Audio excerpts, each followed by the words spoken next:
본 방송에서 제공하는 투자 정보는 투자 판단에 대한 조언입니다. 방송에서 제공하는 주식의 가치, 가격 상승 및 가격 하락에 대해서는 방송사에서 보장하지 않습니다.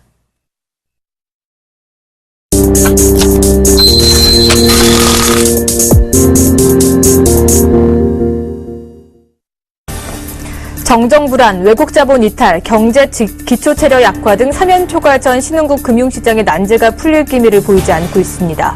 신용평가사 스탠더드앤드푸어스는 오늘 브라질의 국가 신용등급을 최저 투자 등급인 트리플 B-로 한 단계 강등한 가운데 이번 신용등급 조정은 시기상 투자자들에게 충격을 줄 수 있다는 평가를 받고 있습니다. 미국 뉴욕 증시 나스닥이 심상치 않은 가운데 그동안 장세를 주도해온 바이오주의 거품 붕괴 우려가 확산되면서 증시가 주저앉았습니다. 국내 전문가들은 당분간 국내 바이오 관련주들도 미국발 악재 부담에서 벗어나기 어려울 전망이지만 차익 실현 매도에 따른 약세를 나타내는데 그칠 것으로 관측했습니다.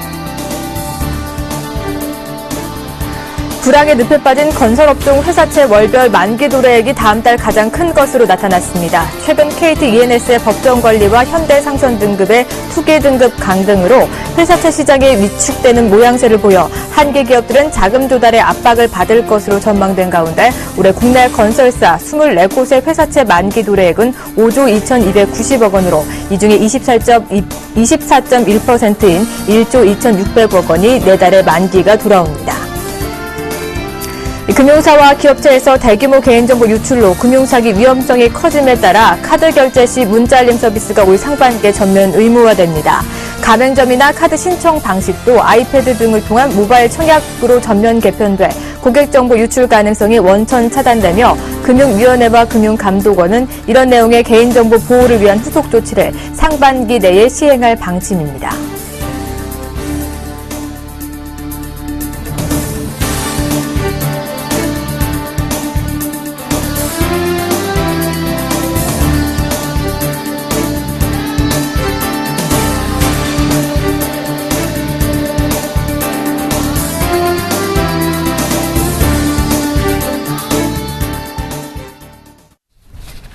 안녕하십니까. 오늘장 내일장의 정혜림입니다. 오늘 국내 증시, 양대 증시 모두 조정을 받고 있습니다. 코스피는 소폭이긴 하지만 그만큼 무거운 흐름은 아니고요. 1940선 위에서 움직여주고 있습니다.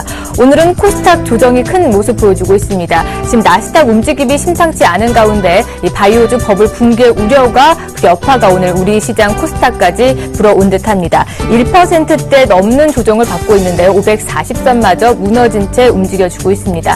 두 시장 전문가와 함께 시장 분석 좀 더 자세한 얘기 들어보도록 하겠습니다. 먼저 오늘은 외환시장 동향부터 체크해보도록 하죠. KB 외환선물의 정경팔 팀장님과 함께합니다. 안녕하십니까? 네, 안녕하세요. 네, 오늘 약세 출발하긴 했지만 현재는 상승 압력을 받고 있습니다. 환시장 체크부터 해주시죠. 네, 달러 환율이 하락 출발한 후에 반등하는 모습입니다. 오늘 서울 외환시장은 어제 종가 대비 1원 30전이 하락한 1,076원 50전을 개장했고요. 개장 이후 장중 내내 1,070원대 후반대에서 움직이고 있습니다. 1,076원에 장중 저점을 기록한 이후에 반등하면서 이 시간 현재는 1,079원 80전에 거래가 되고 있습니다. 오늘 환율이 오전 중에 약보합세를 보인 것은 어제 발표된 주요국들의 제조업 지표가 부진했음에도 불구하고 외환시장에서 위험 통화들이 오히려 상승했기 때문입니다. 어제 발표된 중국의 HSBC PMI 지수와 유럽의 PMI 지수 그리고 미국의 제조업 지수 모두 예상보다 부진한 모습을 보였고요. 이에 따라서 유럽 증시와 뉴욕 증시가 모두 약세를 보였습니다. 외환시장에서는 엔화가 증시의 부진을 반영하면서 강세를 보였고요. 대부분의 위험 통화들 역시 예전과는 달리 강세를 보였는데요. 이것은 어제 중국 제조업 지표 부진으로 인해서 중국 인민은행이 경기 부양책을 발표할 수도 있다는 기대감에 따라서 호주 달러를 비롯한 상품 통화들이 강세를 보였기 때문입니다. 오늘 오후장으로 들어오면서 달러원은 개장가를 넘어서서 1,079원 90전까지 상승하는 모습인데요. 이것은 칼라일 그룹의 ADT 캡스 인수에 따른 달러 매수 수요가 유입되었기 때문으로 알려졌습니다. 그러나 아직은 달러원의 최근 박스권 상단에서 저항을 받는 모습입니다. 오늘 원달러 환율 상승 전환하긴 했지만 월말 내고 물량으로 인해서 상단이 다소 막히는 모습 보여주고 있습니다. 무거운 흐름 이어지고 있는데요. 1,080원대 돌파 오늘은 좀 힘들겠죠? 네, 달러원은 최근 장중 1,083원까지 상승하는 모습을 보이기도 했습니다만 다시 1,080원 아래에서 거래되고 있고요. 지금 이 시간 현재는 1,080원 20전에 거래가 되는 모습인데요. 이 현재 분위기가 종가까지 이어질지는 좀 더 두고 봐야겠습니다. 최근 직전까지 모습을 근거로 볼 때는 1,060원에서 1,080원 사이의 박스권이 다시 견고해지는 분위기라고 할 수가 있고요. 이번 주에 발표되는 미국 경제 지표들에 대한 시장의 기대감이 일단 크지 않은 상황이고요. 또 앞서 말씀드렸다시피 중국의 경기 부양책에 대한 기대감이 있는 상태에서 달러원이 1,080원대 쉽게 안착하지는 않을 것으로 보고 있습니다. 비록 미국의 제조업 지표가 예상보다 부진했습니다만 이로 인한 달러와 약세는 차익 실현 정도에 그칠 것으로 보고 있고요. 여전히 미 연준이 더 중요하게 고려하고 있는 미국의 고용 지표가 최근 날씨가 따뜻해지는 것과 함께 호조를 보일 수 있다는 점을 고려한다면 달러화가 다시 반등할 수 있는 여지가 충분하기 때문에 시장 참여자들이 지표에 따라서 쉽게 달러를 매도하기는 어려울 것으로 보고 있습니다. 환율의 상승과 하락이 모두 쉽지 않은 장세가 예상이 되고요. 이러한 분위기는 다음 주 미국의 3월 고용지표가 발표되기 이전까지 지속될 수 있겠습니다. 고용지표 발표 전까지는 당분간 박스권 장세가 이어질 것이다라는 환율 전망까지 해주셨습니다. 오늘 말씀 고맙습니다. 네, 감사합니다.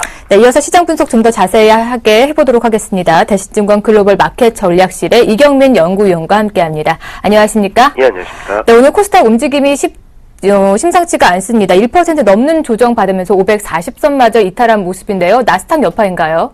네, 그렇게 볼 수 있겠습니다. 최근 강세를 보였던 중소형주 그리고 코스닥 글로벌 전반적으로 본다면은 성장 모멘텀이 강했고 또 올해 들어서 강한 움직임을 보였던 나스닥 시장이 좀 큰 폭으로 움직이는 출렁 있는 모습을 보이고 있습니다.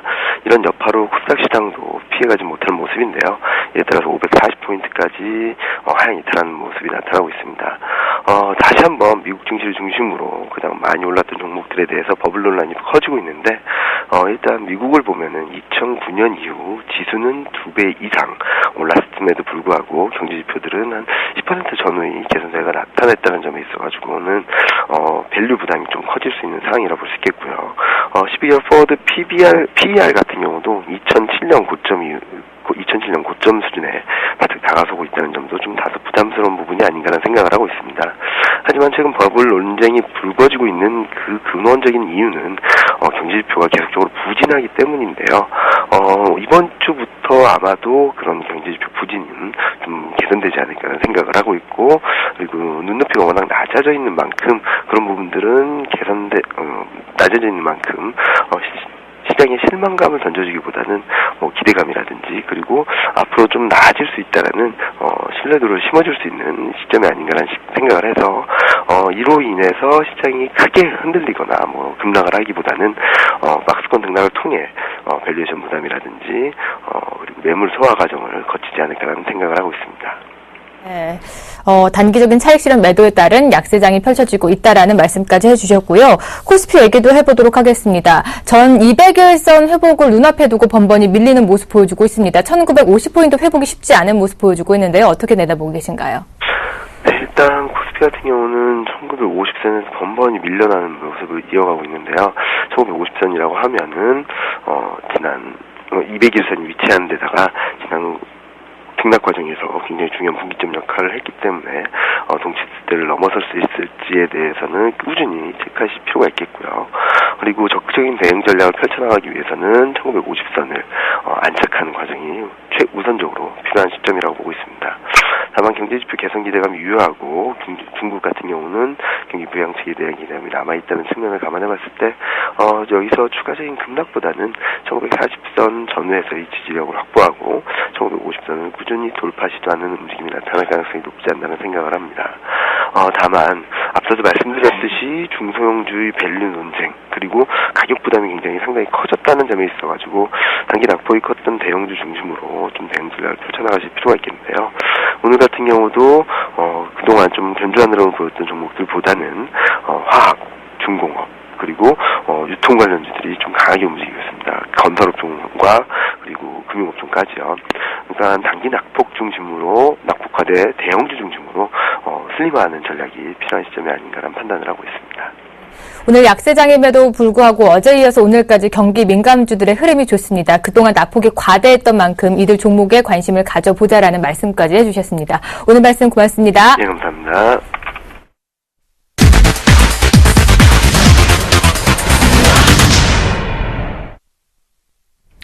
이어서 오늘장 이슈 파헤쳐 보고요. 마감 전략까지 꼼꼼하게 세워드리도록 하겠습니다. 오늘도 IM투자증권의 김동섭 이사님 자리해 주셨습니다. 안녕하십니까? 네, 안녕하세요.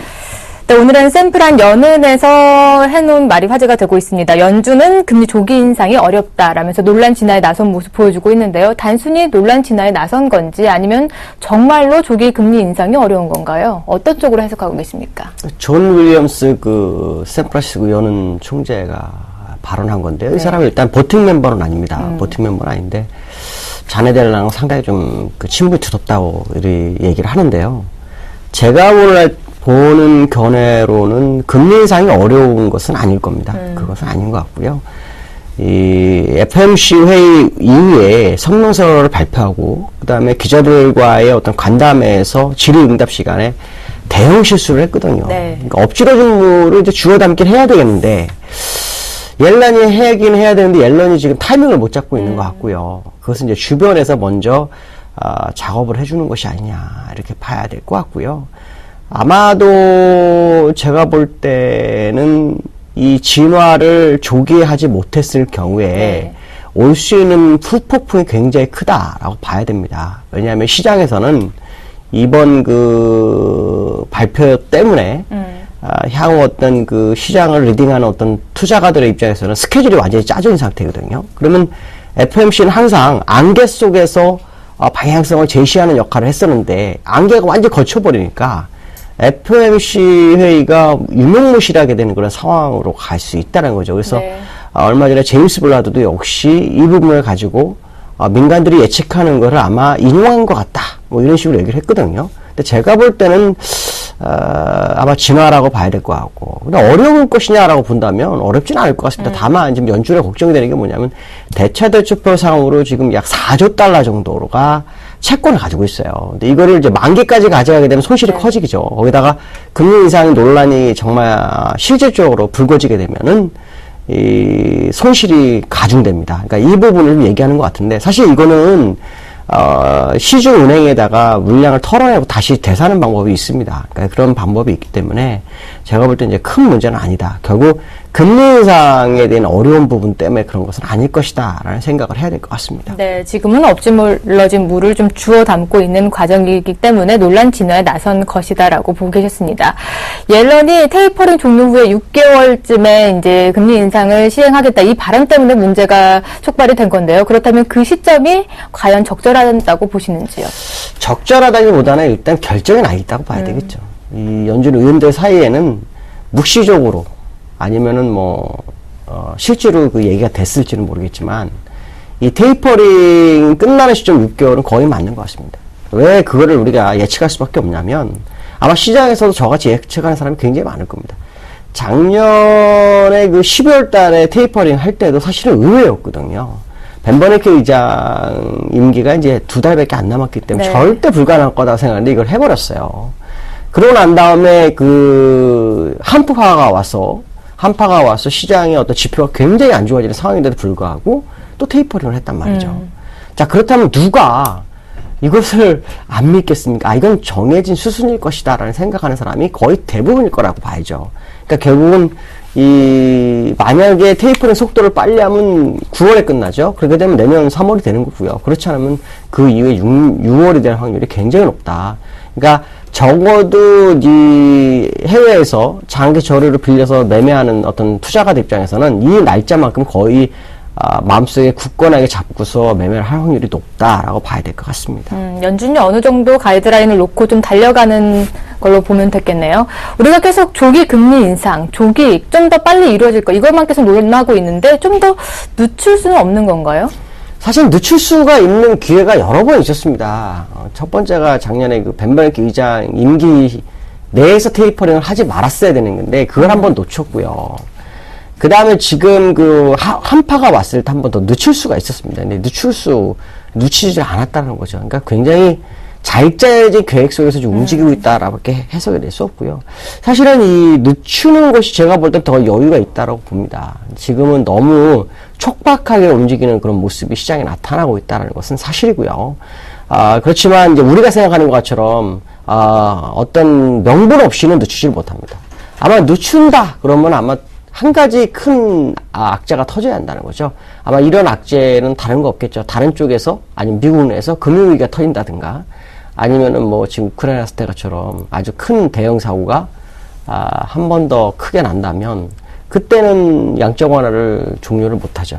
금리 인상하는 것도 굉장히 어려워지죠. 왜냐하면 시장이 패닉으로 가는 과정 속에서 금리 인상까지 하게 되면 엎친 데 덮친 격이 돼버리기 때문에 그거 외에는 일단 계획대로 간다라는 것이 정설일 것이다라는 생각을 해야 될 것 같습니다. 연준은 뭐 짜여진 각본대로 현재 움직이고 있는 거네요. 그렇다면 금리 인상이 빠르면 내년 3월, 6월 이쯤으로 보면 되는 건가요? 저는 한 6월 정도로 보고 있습니다. 6월 정도가 맞는 게 지금 뭐 시장에서는 조금 빨리 해서 9월에 테이퍼를 끝내야 한다 뭐 이렇게 얘기가 있지만 작년에 그 연준원들 사이에 나온 얘기가 있었습니다. 그게 뭐였냐면 그 정례 FMC 회의 때 100억 불씩 줄이다가 마지막 12월에 50억 불을 줄이면 내년도에 끝낸다 이런 얘기가 있었거든요. 그러니까 그게 이제 의도적으로 시장에 흘렸을 확률이 높거든요. 그렇다면 내년 6월 정도 전후가 될 확률이 굉장히 높다. 문제는 그 시점에 경제가 얼마나 빨리 회복되고 그렇지 않고에 따라서 다를 수 있다라는 거죠. 물론 그들은 뭐 금리를 인상할 때 인플레이션이 2%가 돼야 한다 뭐 이런 얘기 하지만 절대 그것도 아닐 거 확률이 높습니다. 그냥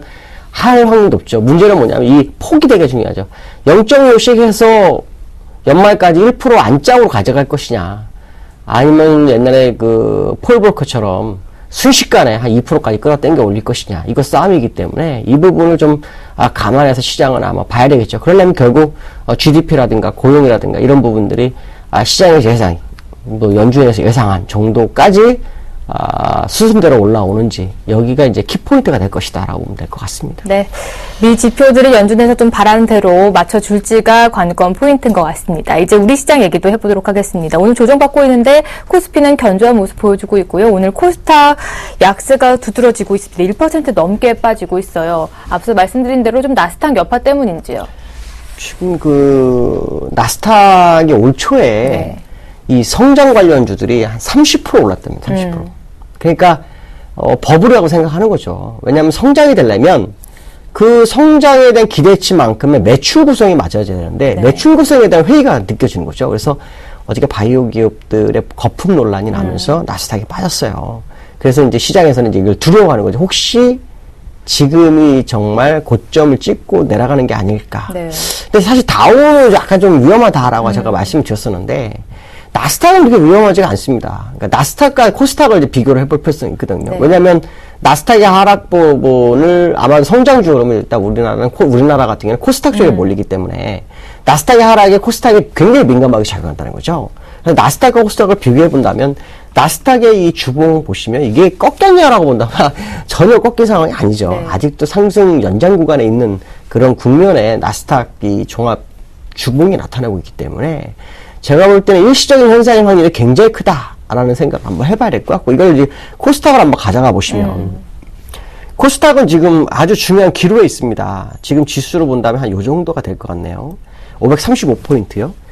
지금 538포인트인데 535포인트가 강하게 깨지는 모습이 종가상으로 나오면 이건 상당히 좀 주의를 기울여야 됩니다. 왜냐하면 일목균형표상으로 후행 스팬이 뚫고 올라간 상태에서 지지력 테스트를 하는 구간이 바로 이 자리거든요. 그래서 여기서 무너지게 되면은 뭐 상당히 좀 매우로 갈 확률이 높고요. 여기서 안 눌리면 다시 랠리를 시작할 확률이 높습니다. 근데 제가 이렇게 봤을 땐 코스닥이 아직 무너지기에는 좀 이른 시점이 아닐까라고 보여지고 있고요. 다만 일봉 상태를 보면 갭이 너무 많습니다. 여기서 보시면 하나, 두 개가 있죠. 그 다음에 여기 세 개, 네 개가 있습니다. 네 개째는 메워줬죠.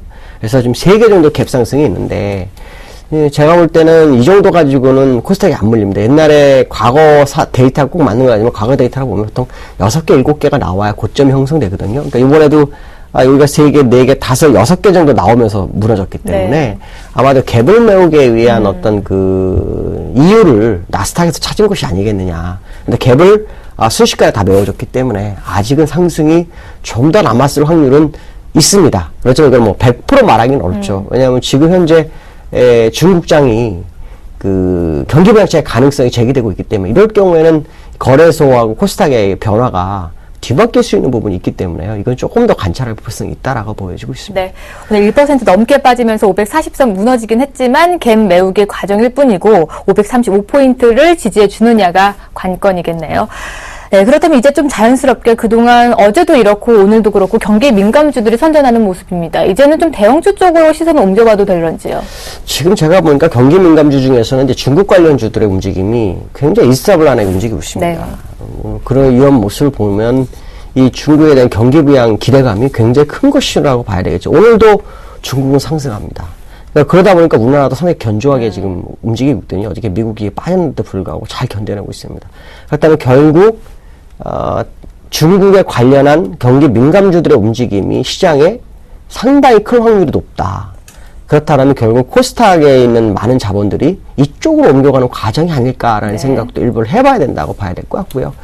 제가 만약에 투자가 있다면 저는 지금은 오히려 경기 민감주 쪽에 관심을 좀 가져볼 필요성이 있다. 특히 중국이 1분기 내내 지표가 안 좋았습니다. 그럼 2분기 때는 이 지표 개선을 위한 몸부림을 칠 수밖에 없거든요. 그래서 어저께 지난주 금요일 우선주를 발행을 허용했죠. 그 다음에 외국인 투자자도 확대하는 데 허용을 했습니다. 그렇다면 결국은 그 경기부양책에 대한 부분이 점점 확대될 확률이 높다라는 기대감 형성이 되거든요. 아시겠지만 주식은 기대감이 있어야 간다. 어저께 미국의 바이오주가 꺼진 것은 기대감이 깨졌기 때문에 무너진 거거든요. 그러니까 그런 부분을 본다면 코스닥보다는 거래소 쪽에 민감주 쪽에 관심을 좀 가져볼 필요성이 있다라고 말씀드릴 수 있을 것 같습니다. 네, 최근 코스피 봐서도 기관이 좀 수급을 좀 잘 받쳐주고 있는 모습입니다. 외인들이 좀 갈팡질팡할 때 기관이 잡아주는 모습인데 이것이 월말 윈도우 드레싱인가요? 아니면 수급을 받쳐주는 건가요? 일단은 월말 윈도우 드레싱이 약간 반영이 된 것으로 봐야 되고요. 전체적으로 본다면 이제 기관들은 1900대 초반에서는 이 PBR이 1을 기준으로 봤을 때 매수 국면에 들어옵니다. 그리고 2000이 가기 전에 한번 매더라고요. 그래서 요즘 그게 이제 롱숏 펀드 형식의 매매가 많이 이루어지고 있거든요. 네. 아마도 그것의 일환일 확률이 굉장히 높다. 그렇다면 아직도 1940이니까 지수는 상당히 올라갈 걸 대비한 기관들의 매매는 꾸준히 기관할 확률이 높고 매수자가 이루어질 확률이 높다라는 것이 제가 보는 현재 시장의 관점이다라고 말씀드릴 수 있을 것 같습니다. 그렇다면 현재 좀 종목 대응하시는 분들은 기관이 좀 잘 사주는 종목들 살펴보면 좀 도움이 될까요?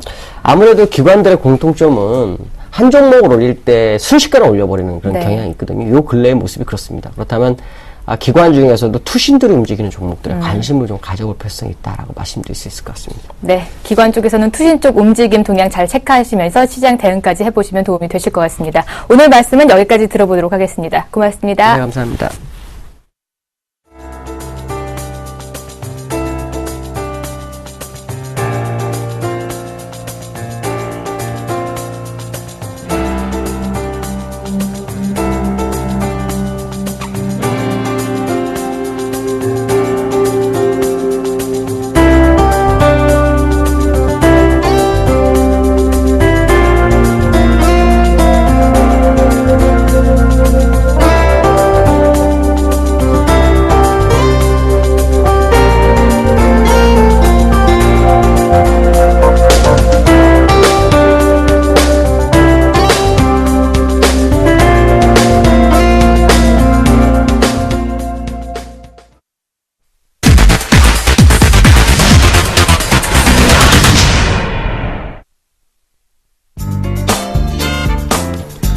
안녕하십니까. 나무는 멘토입니다.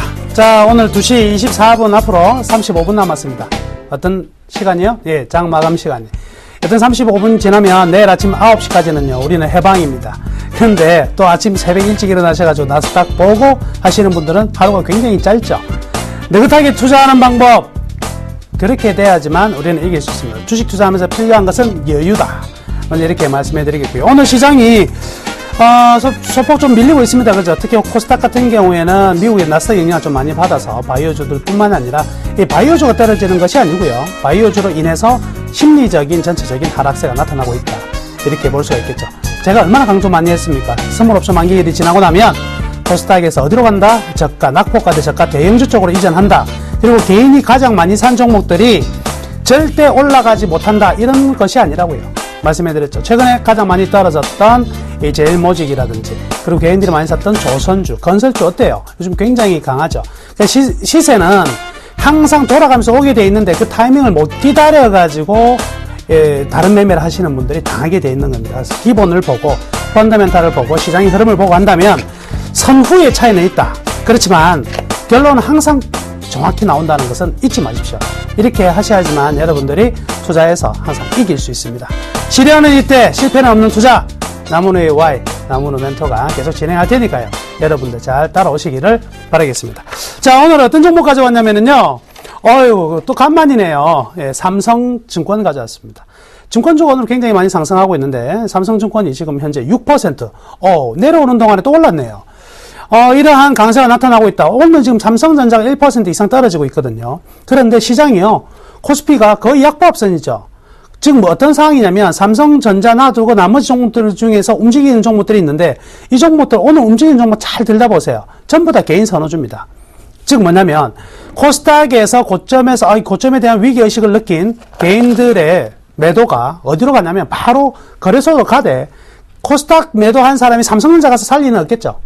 어느 쪽으로 샀는다? 대중이 좋아하는 종목 위주로 들어가고 있고요. 또 이러한 타이밍을요, 사실은 정확히 설계를 했어요. 그래서 기관이나 외국인들은 개인들이 곧 들어올 것이다 라고 봐가지고 사전에 가지고 있는 개인들을 죽이기 위해서 공매도를 굉장히 많이 쳤었고, 최근에는 어떻게 해요? 한 2, 3일 전에 선취매를 바로 들어갔던 부분이 있죠. 그래서 오늘 보면 개인들이 많이 들어와서 사고 있는 종목들 대부분 보시면은요, 오늘 외국인 기관도 같이 사고 있어요. 그러니까 그 흐름들 같이 봐야 되겠네요. 자, 그럼 여튼 삼성증권이 이렇게 급등을 하고 있는데 왜 급등하는가? 이유를 갖다가 검색을 해보면 이유가 전혀 안 나와요. 그래서 제가 가르쳐 드릴게요. 첫 번째는요, 삼성그룹 금융주 전반적으로요, 자사주 매입의 가능성이 굉장히 커지고 있습니다. 자사주 매입을 한다면 지금 왜냐면 나중에 이제 제가 밸류밴드 보여드릴 건데 이렇게 저평가된 종목이 거의 없거든요, 시장에서는. 그러다 보니까 너무 싸다 이거 남주기 아깝다 내가 가지자. 그래서 삼성그룹의 삼성금융주들에 대한 자사주 매입이 일어날 가능성이 굉장히 크다. 우리 금융도 마찬가지겠죠. 그렇기 때문에 여기에 대한 기대감 상승 나오고 있다. 첫 번째 이유가 될 것이고요. 두 번째는요, 지난주에 제가 얘기하지 않았습니까? 배당 시즌입니다. 배당 시즌. 잊어서는 안 됩니다. 올해가 증권주, 보험주 3월 결산 마지막 결산이거든요. 내년부터는 이제 12월 결산이기 때문에 마지막 결산을 앞두고 실적을 이렇게 꼼꼼히 체크를 해보니까요, 삼성증권도요, 주가가 굉장히 많이 떨어져서 이 회사 곧 망할 것처럼 보이지만 실제 그렇지 않습니다. 탄탄한 이익들 그대로 만들어냈기 때문에 올해도 분명히 한 700원 선은 충분히 나올 것 같아요. 배당이 700원 선이라면 한 2% 배당은 충분히 기대가 된다, 이렇게 볼 수가 있다는 것이거든요. 그러다 보니까 배당에 대한 기대감 때문에 역시 기관들 들어오고 있다. 여기 덧붙여 가지고 제가 어저께 아침에 말씀해 드렸었죠. 이번 주는 어떤 시즌? 미니 윈도우 드레싱 시즌이다. 오늘 아침에도 제가 말씀해 드렸었네요. 미니 윈도우 드레싱 시즌이기 때문에 충분히 기관들은 이들 종목 위주로 배당과 윈도우 드레싱 효과 두 개를 갖다 동시에 노릴 수 있는 찬스라고 보고 매수를 하고 있다, 이렇게 봐야 되겠네요. 자, 그리고 또 오늘 또 삼성증권에 이런 강세가 나타나는 이제 가장 큰 이유는 여기에 있는 것 같습니다. 바로 코스닥 대비 거래소가 그간의 낙폭과대, 그리고 상대적인 저평가 국면에 있었기 때문에 낙폭과대 종목의 전반적인 순환매가 나타나고 있다는 거죠. 즉 뭐냐면 바로 실적이 좋아질 것 같아서 그런 건 아닙니다. 다만 가격이 많이 떨어졌기 때문에 주가가 많이 떨어진 것보다 더 좋은 호재는 있을 수가 없습니다. 그렇죠? 거기에 따른 낙폭과대의 순환매 속에서 정확하게 오늘 탔다, 이렇게 보면 되겠네요. 원래 삼성전자 떨어질 때 증권주가 올라갈 수가 없는 것이고요, 코스닥이 떨어질 때 증권주가 올라갈 수가 없는 상황인데도 불구하고 오늘 올랐다. 이거는 즉 코스닥과 다른 종목 대비 저평가가 가장 부각이 되고 있다, 이렇게 보는 게 맞겠네요. 수급 동향 체크해보면 굉장히 재밌습니다. 3월 들어서요, 외국인하고 투신하고 굉장히 매도를 많이 했어요. 그 속에서 연기금을 매도를 하지 않았는데, 재밌는 사실은요, 올해 초에 4만원 이하권부터 떨어지기 시작할 때 보면은요, 이 금융주 지금 공매도가 지금 허용이 되어 있는 상황이거든요. 외국인들이요, 2월 달부터 공매도 어마어마하게 쳤습니다. 2월 달부터 엄청나게 공매도를 쳐서 가격을 떨어뜨린 상황이기 때문에 실질적인 펀더멘탈과는 굉장히 괴리가 크다. 다만 이 펀더멘탈과의 괴리가 큰 지점이 언제부터 다시 재평가가 되느냐가 가장 중요한 시점이었거든요. 그 시점이 이제 저는 왔다고 봅니다. 자, 하여튼 오늘 외국인 기관 모두 쌍끌이 매수에 나서고 있는 모습이고요. 외국인들 같은 경우에 가격이 이렇게 많이 올라가게 되면 부담스러울 겁니다. 왜냐면 공매도를 쳐놨는데 주가가 가파르게 올라가면 수익 챙기기가 만만치가 않거든요. 거기에 따라서 외국인들 가파르게 환매수 들어올 수 있다는 점 요거 하나 꼭 체크하시고요. 중요한 관찰 포인트 몇 가지가 있는데요. 첫 번째는 이제 이미 공매도에 의해서 주가가 떨어졌기 때문에 공매도 다음에는 뭐죠? 환매수죠. 공매도 한 부분에 대해서 환매수가 들어온다. 공매도만 변동성이 커지는 게 아니고요. 환매수 또한 변동성이 커져요. 왜 6% 이런 상승이 나올 것인가? 변동성이 큰 상황이라는 거죠. 그럼 4만원대부터 이하로 뭐 33,000원대까지 떨어진 지점에서는 그 안에는 언제든지 강한 슈팅이 나올 수 있다는 거. 이렇게 생각을 하셔야 되겠네요. 그러니까 오늘같이 6% 무슨 이유가 없어요. 호재 없어요. 근데 올라가는 이유는 변동성이 그만큼 커져 있는 상황이다 보니까 주가의 하루 변동폭 굉장히 커진 상황이다. 트레이딩 단기적으로 잘 하시는 분들 같은 경우에는 이 증권주 분명히 타깃이 될 거라 이렇게 생각해 볼 수가 있겠네요. 자, 그리고 기업적인 측면인데요. 예, 고객 자산이 굉장히 많이 늘어났거든요. 삼성증권이. 근데 여기에서부터 얼마만큼 이제 회전율이 올해 나올 수 있느냐. 이게 지금 삼성증권의 올 한 해의 성장 동력인 것 같습니다. 삼성증권의 어떤 기업 자산의 운영 방침은 절대 공격적이지가 않거든요. 이 보수적인 관점에서 운영하다 보니까 회전율은 그렇게 크지 않은데 그렇기 때문에 오히려 또 고객 자산은 굉장히 많이 늘어난 부분인데 여기와 이 시장이 어느 정도 매치가 잘 되느냐. 이 부분 중요할 것이고요. 그 다음에 증권사가 올해는 이제 여튼 구조조정이 강하게 밀어붙여질 것입니다. 그렇죠? 이 박정부의 어떤 우호적인 정책들도 지금 나와 있는 상황이고요. 그렇기 때문에 여기서 어느 정도 이 판도에서 삼성증권이 어느 정도 자리를 차지하느냐. 이게 우리 올 한 해의 가장 큰 중요한 이슈가 될 것으로 이게 판단되네요. 자, 앞으로의 전망 볼게요. 일단 기본적으로요. 삼성증권 올해도요. 판관비 절감 등의 내부적 관리 굉장히 좋을 것 같습니다. 따라서 ROE 자기자본 이익률이 5%는 충분히 나올 것으로 기대가 되는데요. 미래에셋증권이 한 6%대니까 이 삼성증권이 5% 낸다면 굉장히 좋아요. 왜 그러냐면 자기자본 자체가 굉장히 크고 고객의 자산 자체가 크기 때문에 5%만 나와도 상당한 수익률이 나온다. 이렇게 볼 수가 있겠고요. 자, 그리고 증권주는요, 진짜 기대할 점은 어떤 점이냐면, 이 증시의 민감도가 굉장히 큰 종목입니다. 소위 말해서 베타라고 얘기하는 것이 있는데, 지수가 10% 올라갈 때 증권주는 몇 퍼센트 올라가는 20% 이렇게 올라간다. 20%, 30% 올라갈 수 있어요. 그런데 증권주가 언제부터 레버리지가 커지고 베타가 커지냐면, 지수가 신고가 근처에 있을 때가 가장 민감해져요. 그리고 지수가 바닥에서 탈피가 될 때, 즉, 오늘의 강세가 나타나는 이유는 지수가 이제 1900 이하로 내려갈 가능성이 없다는 데에 대한 확신이 확실하게 들었기 때문에 여기서부터 출발하는 것이거든요. 여기서부터 한 단계 움직여주고 또 지수가 2000에서 2050, 2100까지는 아주 강하지는 않을 거예요. 근데 2200포인트를 다가서면은요, 그때는 상한가가 우두둑 하고 나오는 이런 흐름들이 나올 가능성이 굉장히 많습니다. 민감도가 크다.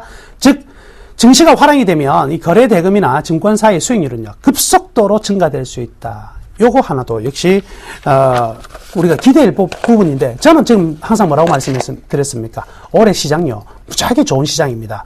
그렇기 때문에 증권주 장기적인 전망은 분명히 좀 밝다 이렇게 판단해 드릴게요. 자, 그 다음에 최근에 이제 어저께 금 현물 거래가 등장했고요. 최근에 이제 롱숏 펀드로 자금이 한 4조 이상이 들어왔는데 롱숏 펀드가 어떤 거죠? 매매 주기가 굉장히 짧아요. 매매 주기가 짧다는 것 자체가 어떤 것 뜻합니까? 거래대금. 거래량이 증가한다는 이야기가 되죠.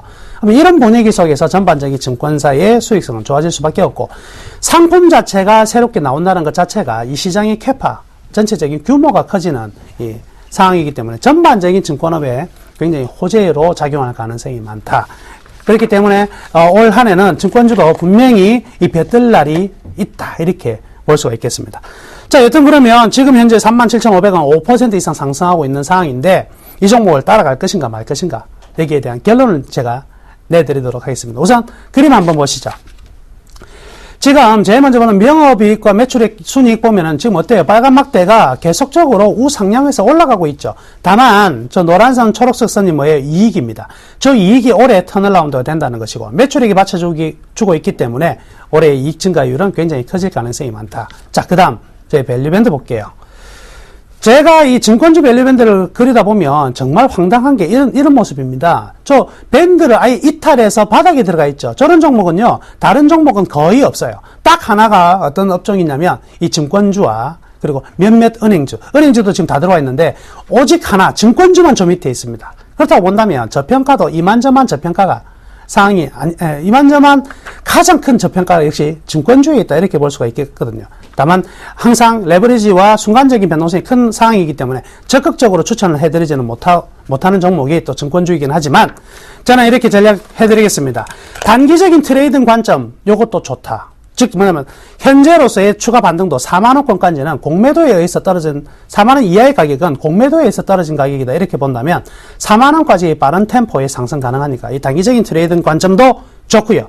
올 한 해 전반적인 증권의 어떤 밸류에이션 상에서의 저평가, 지금 굉장히 저평가된 상황이기 때문에 올 한 해를 그냥 가져가겠다고 생각하는 중장기 관점으로의 포트 편입도 굉장히 좋다. 즉 단기로 대응하든지 장기로 대응하든지 두 가지 전략은 모두 다 괜찮다. 저는 이렇게 설명해 드릴게요. 따라서 증권주 매력 있는데 문제는 포트를 어느 정도 가져가느냐가 문제죠. 포트는요 10% 내외 정도면 여러분들이 투자하기에 가장 적당한 비중이 아니겠나. 저는 이렇게 제시하면서 마치도록 하겠습니다. 감사합니다. 자, 내일 다시 여러분께 찾아뵙도록 하겠습니다. 감사합니다.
안녕하십니까, 김선재 멘토입니다. 네, 오늘 시장 굉장히 지금 힘들죠?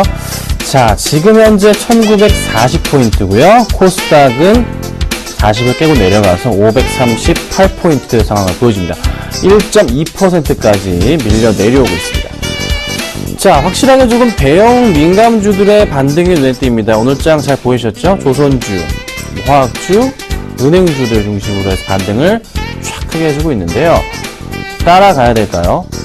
따라갈 필요 있어 보입니다. 그래서요, 확실하게 코스닥 쪽에서 비중이 있으시고 수익이 나고 계시다면 수익 나고 계신 종목은 좀 비중을 줄이셔서 이동하는 것도 하나의 전략이지 않을까 말씀을 좀 드려보겠습니다. 아셨죠?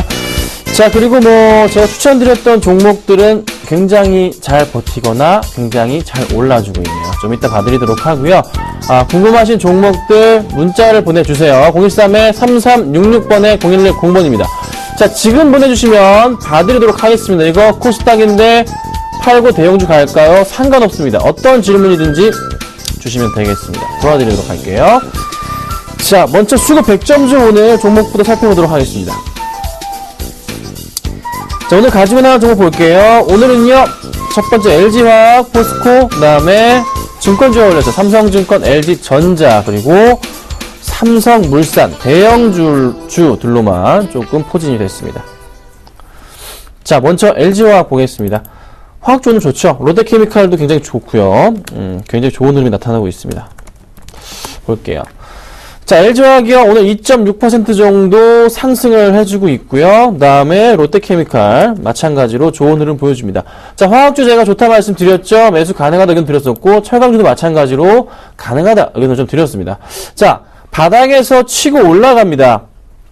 수급적인 부분 최근 볼까요? 네, 그렇게 좋지는 않았어요. 그런데 어떤 느낌이냐면요, 그렇게 사던 개인들이 어떻게 매수 브레이크가 잡히면서 그렇게 팔던 기관들의 움직임이 그래도 조금씩은 매수가 잡힌다. 조금만 도와주면 되는데 기관들이 이제 오늘 보니까 기관들이요, 6만 주 매수, 그리고 외인들이 현재 2만 천주가량 매수를 해줍니다. 확실하게 수급적인 변화. 만약에요, 내일장도 수급이 들어와주면서 반등이 나와준다면요, 추가적인 상승 가능성은 있는데 너무 급하게 올랐기 때문에 조정이 나온 다음에 다시 상승을 해줄 수도 있어요. 자, 그렇다면 어떻게 해야 됩니까?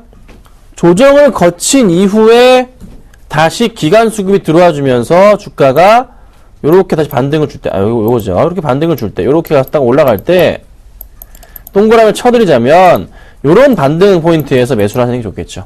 네. 그래서 지금은 더 갈 수도 있겠지만, 크게 본다면 크게 올 때 무조건 가는데요. 타이밍을 잡자고요. 좀 더 기다려보자. 롯데케미칼도 마찬가지고요. 기다려보시면 좋을 것 같아요. 자, 그 다음 보겠습니다.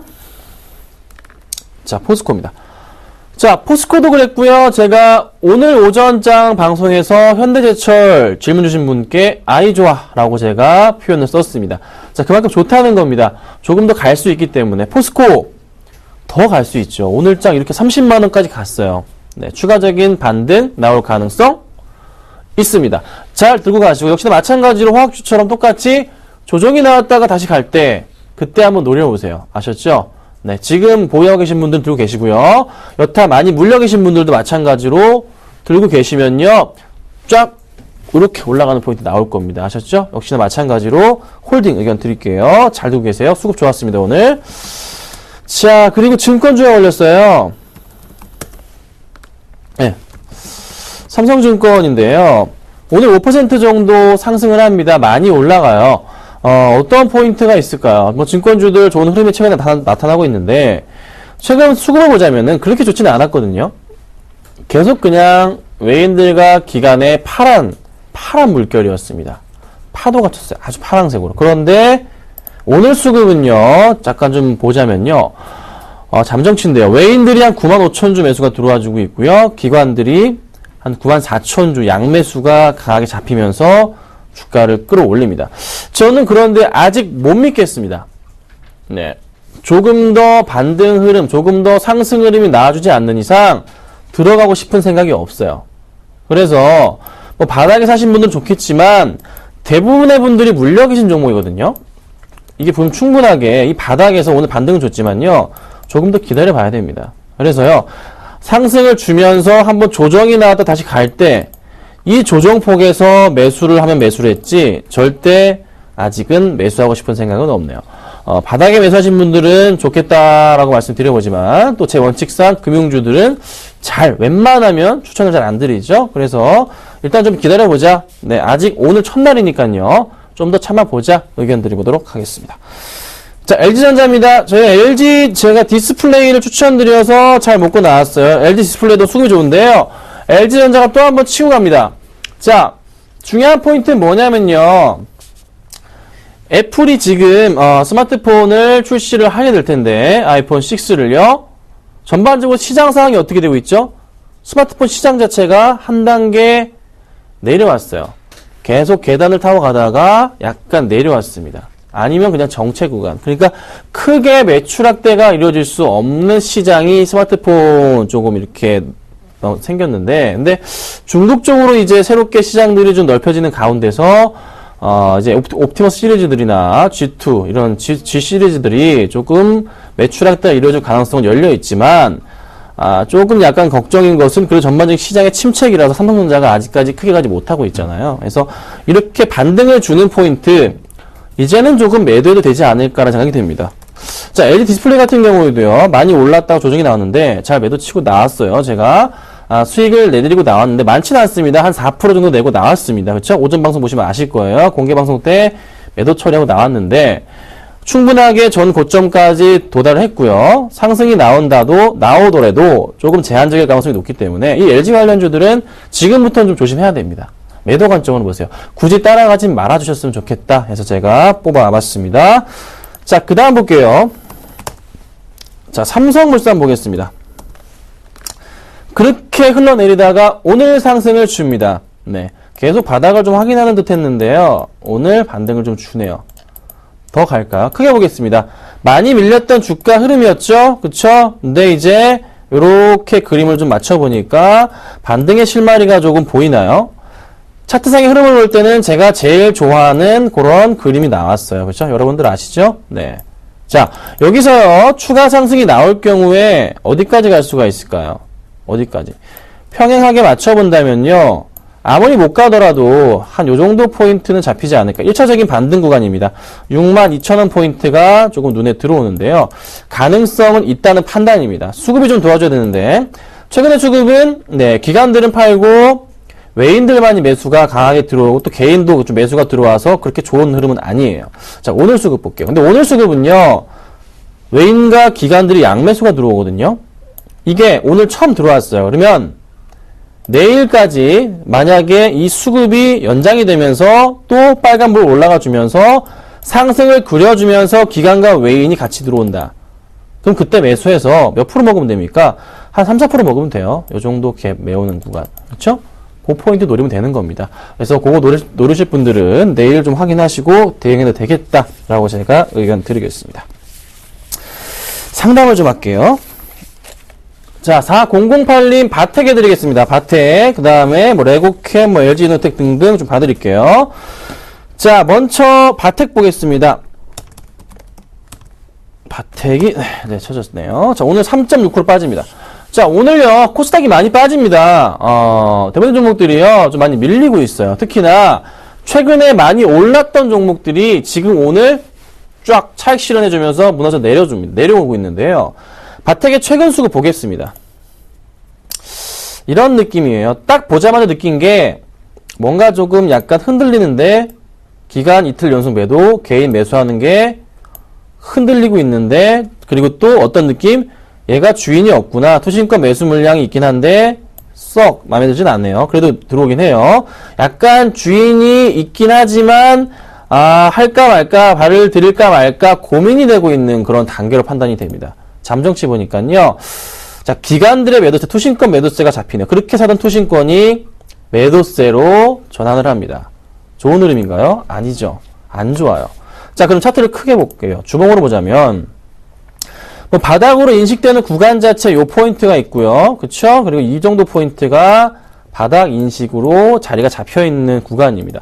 자, 새로운 그림을 그리자면은 이런 포인트가 나올 가능성도 충분히 열려 있습니다. 만약에요, 진짜 이 포인트에서 깨고 내려가 버린다면 어디까지 내려갈까요? 그러니까 내일도 추가적인 하락이 나와준다면 12,000원 아래까지는 내려왔다가 다시 상승 쪽으로 분위기 전환이 나올 가능성이 높아요. 그런데 가능성을 제가 50% 이상 드리고 싶은 게요.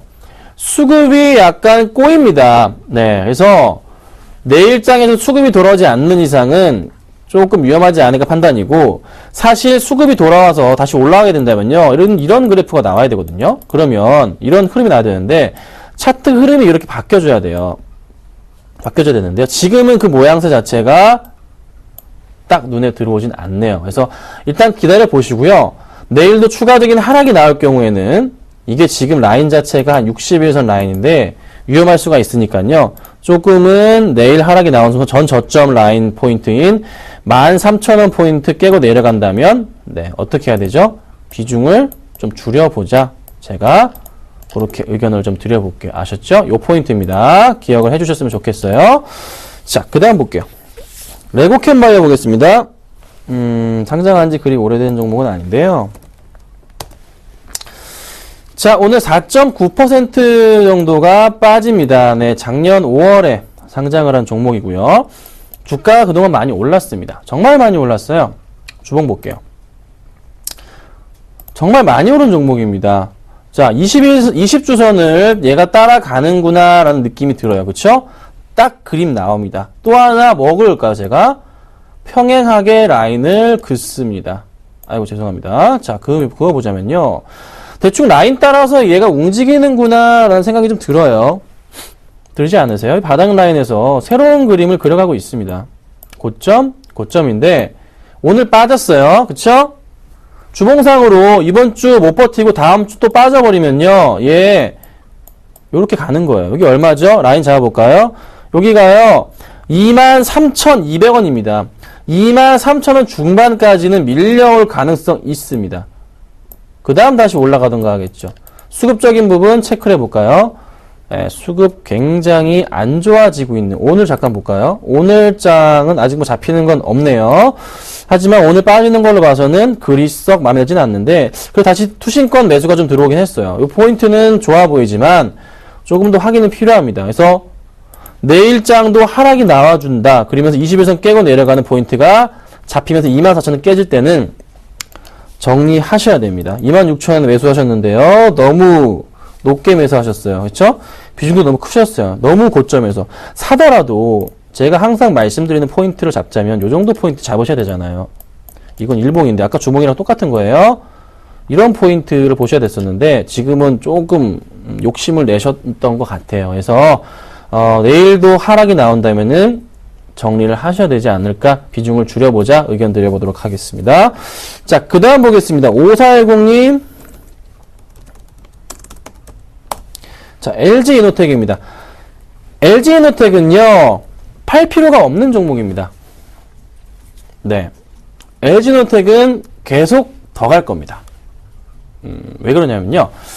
자, LG 쪽에 그 납품 들어가는 부품 그거 빼고도 그 LED 쪽으로도 굉장히 매출 확대가 커요. 그리고 제가 알기로도 최근 들어서 여의도에서 관심들이 많은 종목입니다. 그래서 주가가 상당히 많이 올랐는데 지금 주가 흐름이요. 전 고점까지 많이 도달했죠. 고점 포인트가 10만 5천 원 정도예요. 그쵸? 주봉이에요. 그 정도 포인트가 잡히는데요. 항상 이렇게 주가가 급등했던 흐름들이 있습니다. 그리고 바닥 라인에 대한 포인트가 이렇게 잡히는 그런 종목 중에 하나거든요. 조금 자세하게 그려보자면 이런 정도 포인트가 잡히는데요.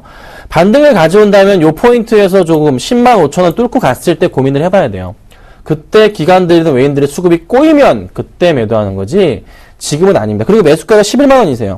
그래서 어떻게 하냐면 10만 5천 원 정도까지 갔는데 수급 자체가 지금 수급은 양호하단 말이에요. 그렇죠? 수급 자체가 좀 꼬이면서 하락 추세가 잡힌다. 그러면 그때 비중을 줄이시던가 손절치고 나오셔야 됩니다. 지금은 한번 튀어 올라갈 수도 있는 전고점을 뚫고 갈 수도 있기 때문에 한번 지켜볼 필요는 있어요. 그래서 굳이 매도 안 하도록 하겠습니다.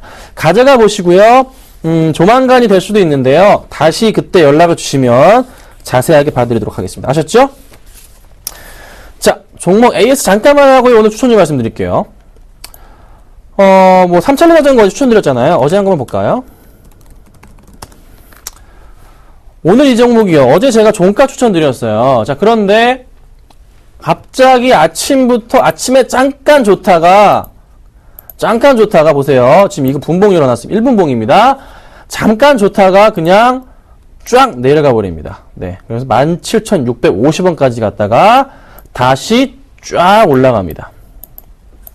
자, 그래서 결국에 매수가까지 도달했어요. 자, 오늘 시장 이렇게 빠졌음에도 불구하고 결국 제자리로 돌아옵니다. 장을 거꾸로 탔어요. 10시부터는. 왜 이런 모습이 나오죠?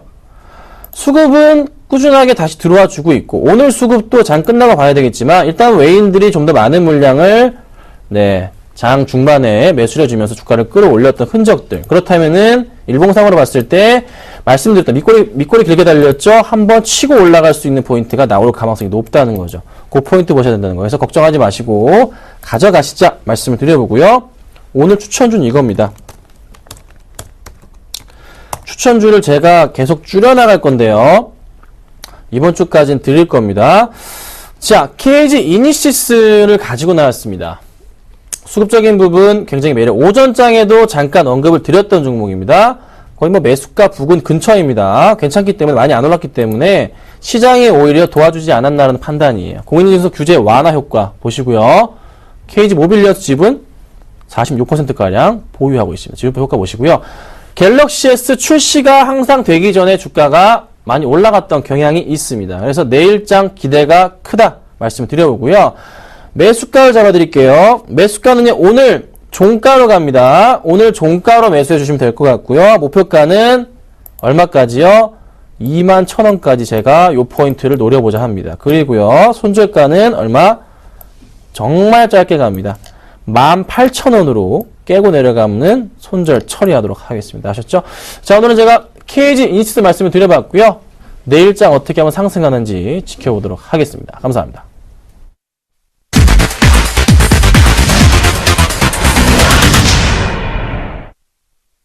외국인의 변심으로 인해서 코스피 하루 만에 약세장으로 돌아서 1940선 위에서 간신히 턱걸이 중에 있습니다. 오늘 코스닥의 낙폭이 컸죠. 하지만 오늘 출연하신 두 전문가께서 그동안은 차익 실현 매물 출에 나선 약세장이다. 갭을 메우는 과정이다라는 긍정적인 답변 주셨습니다. 크게 걱정하지 않으시고 마무리 잘 하셨으면 좋겠네요. 오늘 하루 쉬어가니까 내일은 반등을 좀 기대해보죠. 오늘장 내일장 오늘 준비한 소식은 여기까지입니다. 시청해주신 여러분 고맙습니다.